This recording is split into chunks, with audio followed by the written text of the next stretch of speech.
This is a good list that I've put together, inspired by a couple of others and my own contribution, and I'd like to share this list with you. First, learning the power of purpose. A person who has purpose in their life, they have something to go for, some meaning. One writer described it, for some people it becomes a magnificent obsession. And for you and I, maybe it doesn't need to be that dramatic as a magnificent obsession. But it has to be something that does something to us, something that pulls us, especially into the future. You know, there are many influences on us. One is the influence of the past. Some people are always pulled back by the past. Some people are always pulled aside by the distractions. But here's what's powerful. If you have a list of high purpose in your life, it pulls you toward the future. And the more powerful the purpose is, the stronger it pulls. And here's the other great advantage if you have purpose for the future. It pulls you through all kinds of challenges and all kinds of difficulties. If you don't have these strong purposes for the future, it's easy to get swallowed by a bad day. It's easy to be almost annihilated by a poor month. And it's easy sometimes to almost disappear beneath the waves of a year that goes backwards if you don't have something to pull you beyond that year.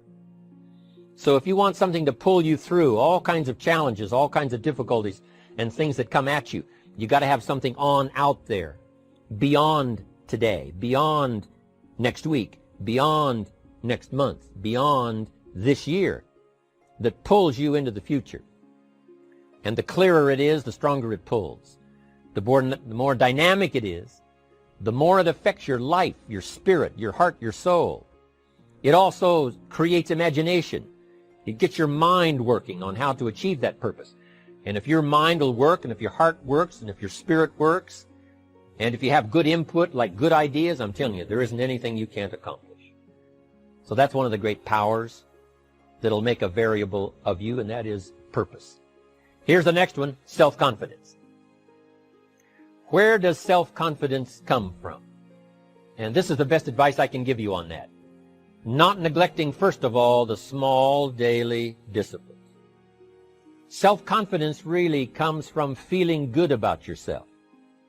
And one of the best ways to feel good about yourself is at the end of the day to know that you poured it on. You did your best. If you conducted a meeting, you did the best you could. If you made a phone call, it was the best phone call you could possibly make. If you wrote a letter, it wasn't a casual letter, it was your best letter. At the end of those kind of days, when you feel good about yourself, self-confidence starts to rise. You know that if you can have this kind of a good day, you can have another one the next day, and those days become the weeks become the months, and the month becomes a powerful year. Self-confidence comes from the lack of neglect. If you will not neglect to do the small daily disciplines, that's where self-confidence comes from. Part of good health is self-confidence. I know I'm going to be healthy. I take the Herbalife products. I eat the apple a day. I walk around the block. I do the jogging on the beach. At the end of the day, when you've really poured it on and you've done all the stuff, self-confidence grows. That self-confidence affects your health. It affects your future. It affects your psyche. So this is true. One of the great powers is self-confidence. Self-confidence means willingness to do whatever it takes to achieve. Some people say, well, I'll do it for a little while and see what happens. You know, I'll try a couple of things. If that doesn't work, I'm out of here. And all of us know that that kind of person doesn't have much of a future. But if you're willing to do whatever it takes, if I have to learn a couple of things, I will learn those things. If I got to learn 5 or 6 things, I'll learn all 6. If I have to take an extra class, I'll take an extra class. If I've got to read the books, I'll read the books. If I have to consult with people who know more than I know, I will do the necessary consulting. Whatever it takes, I will do. That starts to develop unbelievable self-confidence. Self-confidence also comes from the ability to rise above your circumstances.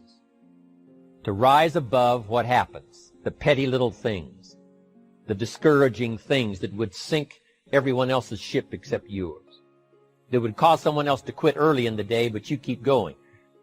That kind of willingness to overcome all circumstances, whether it's the little challenges or the big challenges, if you're willing to do that, I promise you, this kind of power will work for you, and in you, the variable, it'll make a difference. The third on the list I had was enthusiasm. And here's what I wrote about enthusiasm. Enthusiasm that's powerful is mostly enthusiasm that is enthusiasm inside, 90%, 10% outside. We all know what the enthusiasm is like when somebody lets us see their enthusiasm, which is like the 90%, and only 10% of it is inside. But the enthusiasm that really affects people is not just being loud, but the enthusiasm that runs deep, the enthusiasm that comes from deep inside, created by self-confidence, created by purpose, created by genuine willingness to help other people. That kind of enthusiasm, knowing that you're going to get the job done, knowing you're going to affect people, knowing you're going to have testimonials flowing in from all kinds of directions. That kind of enthusiasm. A lot of it is quiet. A lot of it is unheard. And the 10% that's heard, it rings a bell. People call it genuine enthusiasm because they know that what you say in the outward display of your enthusiasm is only a small tip of the iceberg of the enthusiasm you feel inside that really motivates you to do the best job you can. Next on my list to help you become the powerful variable is expertise. Wanting to excel in all of the skills and settling for nothing less than an outstanding performance.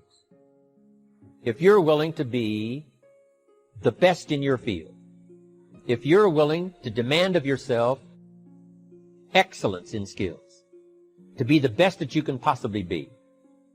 In the training, do the best you possibly can. In doing a workshop, do the best you possibly can. Developing the skills of using your personality, developing the skills of language, developing the skills of influence, developing the skills of organizing. If you're willing to be an expert in all of the skills, Herbalife has the way for you to invest those skills and not only make a handsome living, not only make a lot of money, but if you would so desire and if it would be your purpose, a chance to make your fortune.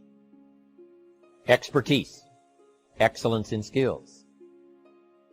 Here was the next one on my list, making a powerful contribution to you, the variable, and that is preparation.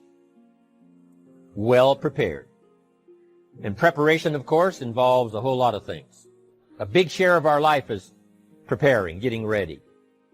When we go to the first grade in school, we're just preparing for the second grade. After we've finished 2 grades, the 2 grades prepare us for number 3. Sometimes it seems like a long, excruciating time. And the time will just seem like it'll never come when we can finally have the performance that we really want. But it takes time to prepare. It takes time to get ready. And the decisions you make in the preparation time, those are the decisions that last for a lifetime. Preparing to have a good day. It's that preparing, maybe the night before, maybe the couple of days before the day that you're going to put everything together. The preparation for a meeting means that you've taken it serious. The preparation for doing a workshop means you're serious about the workshop. You want to make the best contribution. That kind of preparation is important. But here's preparation that's very vital, and that is to prepare yourself for success. Life seemingly does not wish to waste success on the unprepared. Life says, why waste a fortune on this person? They're not prepared to do the right things with it. They're not prepared to use it wisely. If a fortune was bestowed upon this unprepared person, it would probably be wasted. The people that could have been touched won't be touched. What could have been done won't be done because this fortune will have been wasted on the unprepared person. So not only look for fortune, not only look for the promise, but prepare yourself. And ask of yourself, what can I do to make myself ready? Because remember, life was designed not to give us what we want, not to give us what we need, but life was designed to give us what we deserve. Every value in life must be paid for, and those that pay are the ones that get it. It says those that give receive. Someone says, I wish to receive, I wish to receive. You don't have to concentrate on receiving. Just become a good giver. It says those that search will find.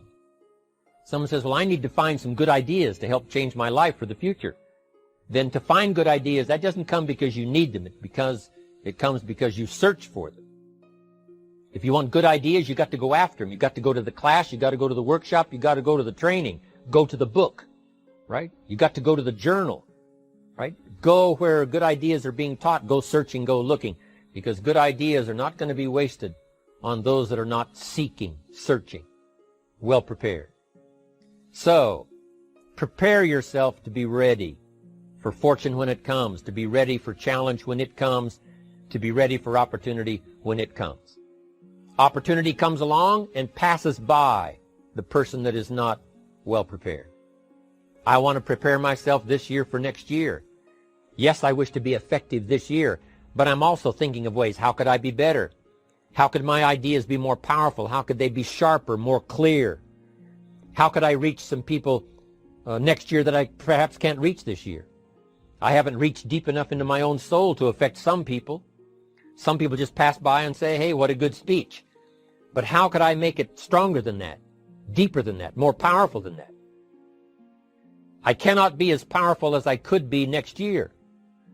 You know, you can't go to the 10th grade in the 5th grade. You just got to go through the grades. But the more you are prepared, when the 10th grade finally comes, now you can cash in and get 2 times, 3 times, 5 times more value from it by being prepared. I want to do my best this year for Herbalife, but I also want to get ready for next year, 1999. And then when the year 2000 comes at the turn of the century, I want to be well equipped by language, by instinct, by temperament, by personality, by influence, to really be valuable the year 2000, 2001, 2, 3, 4, 5. That's my goal. I'm sure it's your goal. Now here's the next one. There's great power in self-reliance. Self-reliance means you simply look mostly to yourself. It would be nice if someone just gave you this, gave you this, gave you this. It would be nice if everyone did their job exactly as they're supposed to do it. But here's what you've got to do. Primarily rely on yourself. Primarily say, I'm the person responsible. And I will learn the necessary skills so that I can help people learn their skills. If I need lots of people to do certain things to build my organization, that is what I must have. But I've got to be the final backstop. I've got to be the final one that people can rely on, so that if this is missed and this is missed, I can catch up. I can fill the gap. I can do the job. We have to do it when we conduct meetings. We have to do it when we conduct training. We have to do it when we're in a class of just a few. What someone might have missed, we're there to fill in. Self-reliance. Primarily, we're learning to count on yourself. So that you can do this. Never complain and never explain. Here's the next key power, and that's image. There's many parts to image. The image that others see you as. The image you have with other people. And it's very important how other people see you. If they don't see you as a leader, chances are they won't pay attention. If they don't see you as being in control, chances are they won't have the trust. If they don't see you as knowing where you're going, what you want to accomplish, they probably won't follow. But if people can see you, if you have the image of someone that's in charge, in control of your life, your future, your destiny, in control of the situation, if they see that, that kind of image is powerful. It helps to win the day. It attracts other people. People want to be around people that are in control, that are powerful, but they know how to use their power. Influential, but they know how to use their influence. That kind of image is important. But here's a very important image, and that is your image of your self.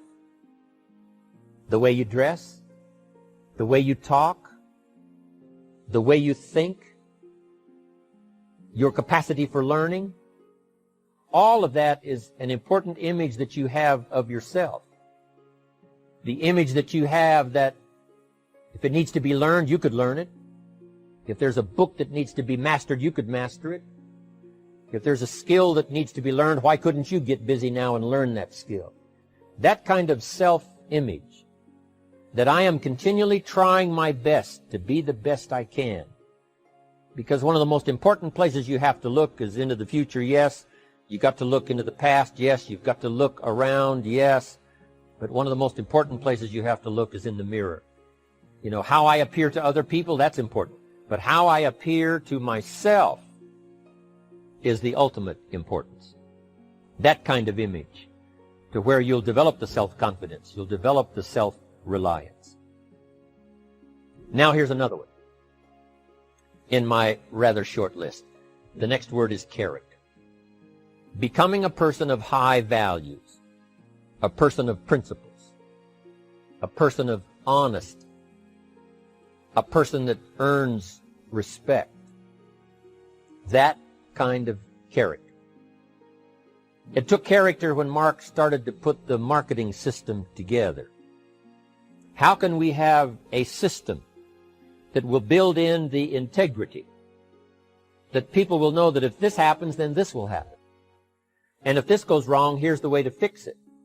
Unless you have the principles and the character and the integrity to put together a viable plan for a wide variety of people, then the system is not going to last very long.